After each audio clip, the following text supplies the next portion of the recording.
Hi guys and welcome to my channel. My name's Teresa and I'm the Carbootcrafter, and I'm coming on today because I want to have a go at the stack, cut and shuffle technique.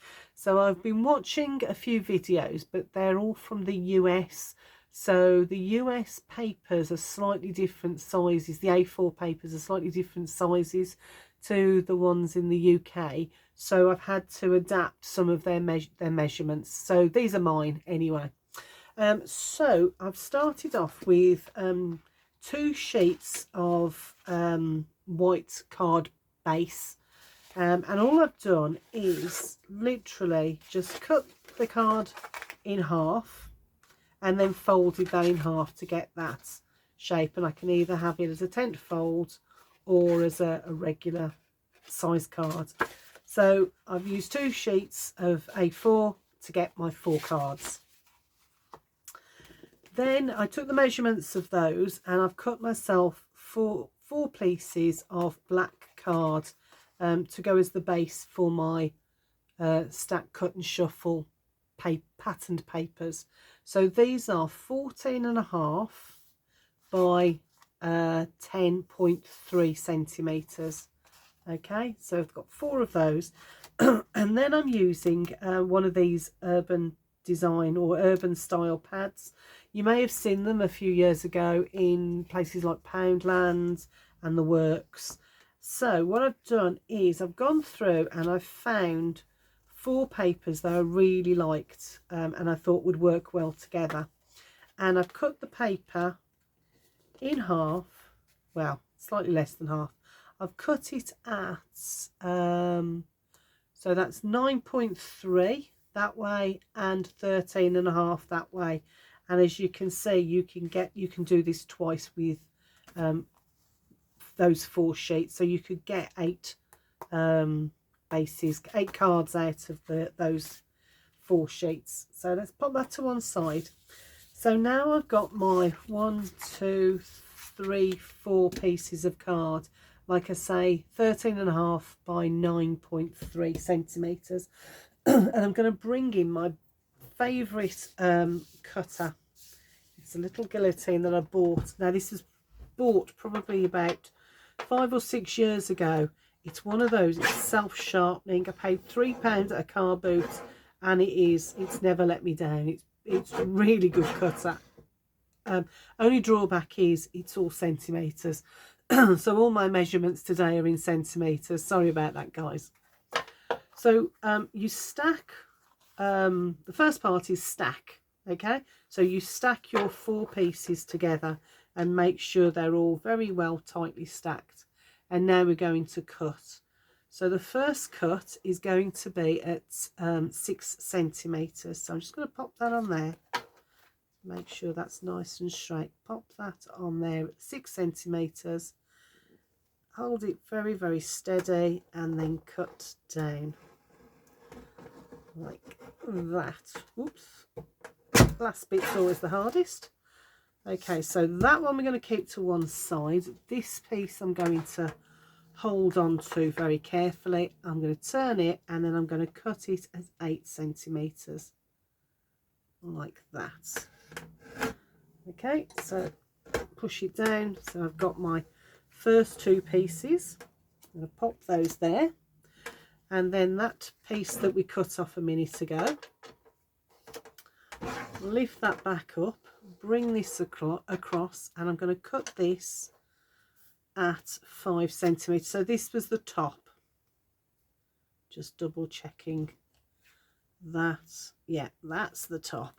So that's going to be at 5 centimeters, just like that. It doesn't really matter which end, it's just that for me, I'm just trying to be a bit of a perfectionist, I guess, but it doesn't really matter. So now we have our card all cut. So I'm just going to lay them back down so that we can see that pattern again. That goes there, that's it, that's there. And then that one is there like that. So now we've got our cuts. So the first one, that one I'm going to leave. Okay, so I'm just going to leave that stack like that. This one, I'm going to move it up, and I'm going to take that top sheet, just the top one, and I'm going to put it at the bottom, just like that. I'm going to pop it back there. This one, and it doesn't matter which one you do it, but you know, just choose a stack. This one, I'm going to put that at the back. Then I'm going to put that one at the back. So the top two, I'm just going to switch around and put them to the back. So this is the shuffle bit. And the last stack, 1, 2, 3. There we go. So now you should have 4 stacks, all with different papers on them. So I'm going to grab my first piece of black card,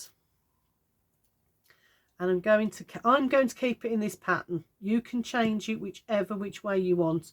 These two must be together and these two must be together, but you can have that one at the top, that one at the bottom. You can have this one at the top and that one at the bottom.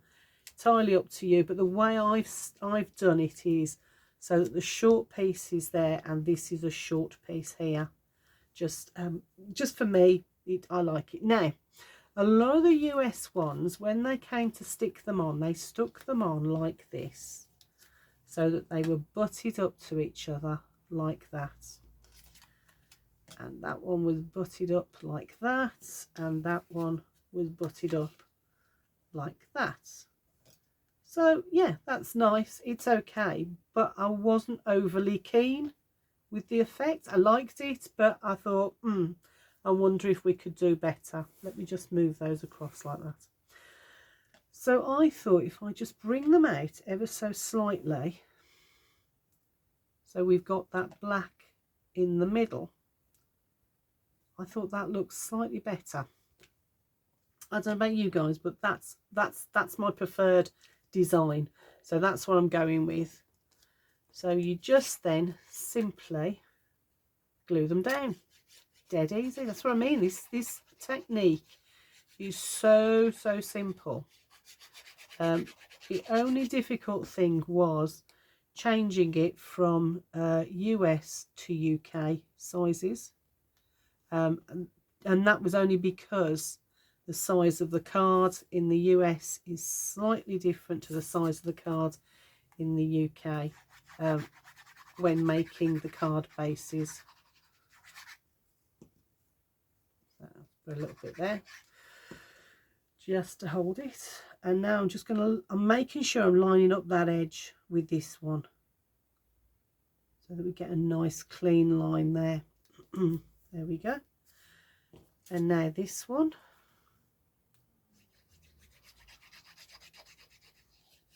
get all those edges and corners, and again I'm lining up that top all the way across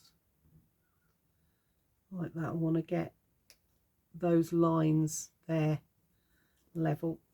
And then last piece I've got to line it up with 2 edges, so just being very careful. I've got to line this edge up and this edge, so I'm just looking at both edges before putting it down, and there we go. So that's my first one done. So I'm going to pop that to one side and bring in the next one. And to do the next one, we just take the next ones down. So again, just double check that these are all, these 4 are different. The idea behind the stack, cut and shuffle is that you get 4 pieces of patterned paper that are all different on your piece of cardstock. And I'm using a black as a base. If you wanted to, you could go straight onto the card and cut out the middleman. So do it like that. That one would be there and that would be there. So you could cut that middleman out, or if you wanted to go with the original technique, which was butting the papers up like that, you could. But I'm going to carry on with the black, and do quite like having the black lines in the middle, just to give it almost like a border for your papers. Just to kind of love this paper. I wish I'd have picked up a couple more of this one, because it was so cheap. This stack was. I'm sure it was only £1.50 or something like that, and I've got quite a few of them, and I don't use them very much. So when I found this technique and decided to give it a go, I reached for this thinking it's a great opportunity to use them, because I'm only using tiny pieces of card. And if you haven't got, if you've got 6x6 and you need bigger pieces, what you could do is just measure them out on a piece of copy paper or something. Measure up how big these pieces are, and then cut them from your scraps, or if you've got A6 papers that you want to use up, not A6, 6x6 that you want to use up, then that's another great way of using up your bits or your scraps. In fact, a lot of my scraps are probably the size of these papers in the first place, if I'm honest, because I do keep every little piece as well. So anyway, let me just, last two to do, nearly there. And then what you want to do is you want to get yourself a topper, something to go on top, because this is the background. You need something that's going to be a bit of a focal point for you. So you might want to use a picture, or like I am, a sentiment, or keep it simple, which is what I'm doing with these ones. Putting a sentiment on, but a nice simple one. Let me show you in a second. Let me get this down and then I can show you.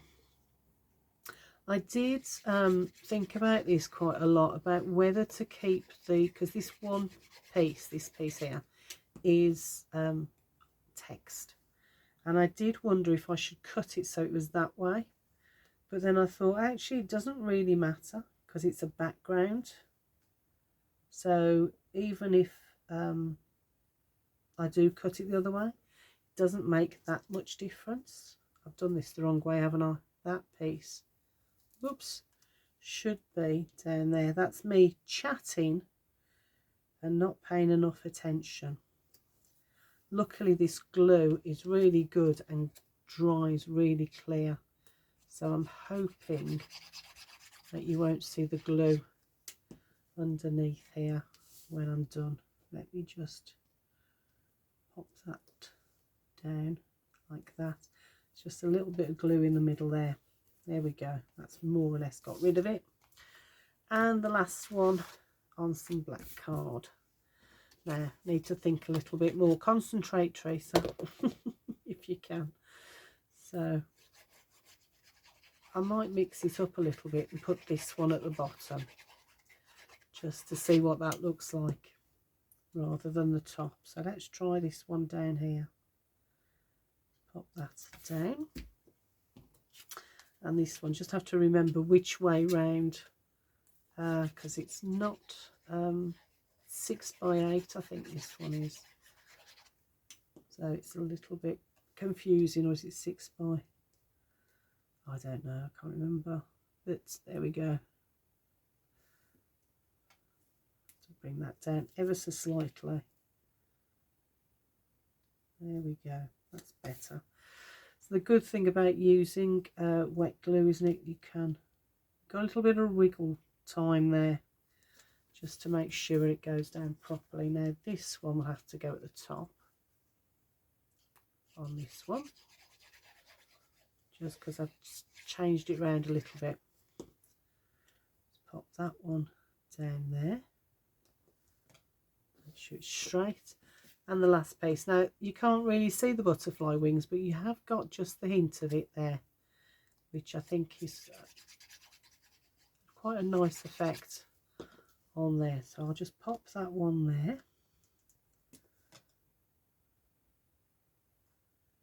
There we go. So you've got that topper and then those ones as well. And I'm just going to glue them onto, I'll do one, I won't do all of them. Well, I will do all of them, but not maybe all of them on camera. So I'm just going to put some glue on here, put it onto the card base.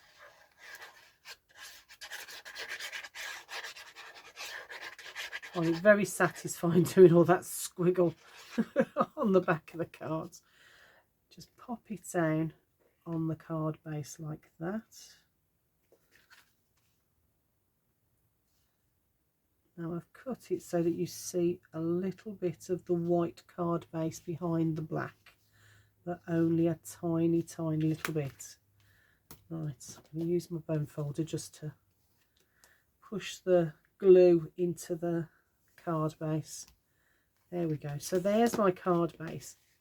Now I can have it that way, or I can have it that way. Oops, that way. I don't mind. I might actually have it that way. I think I will. But what I've done is I've made these little toppers. Just says birthday wishes as a tag, and then I've added some ribbon. I've added this very bright fuchsia pink just to give it a shot of colour, because without that colour on there it looks quite bland.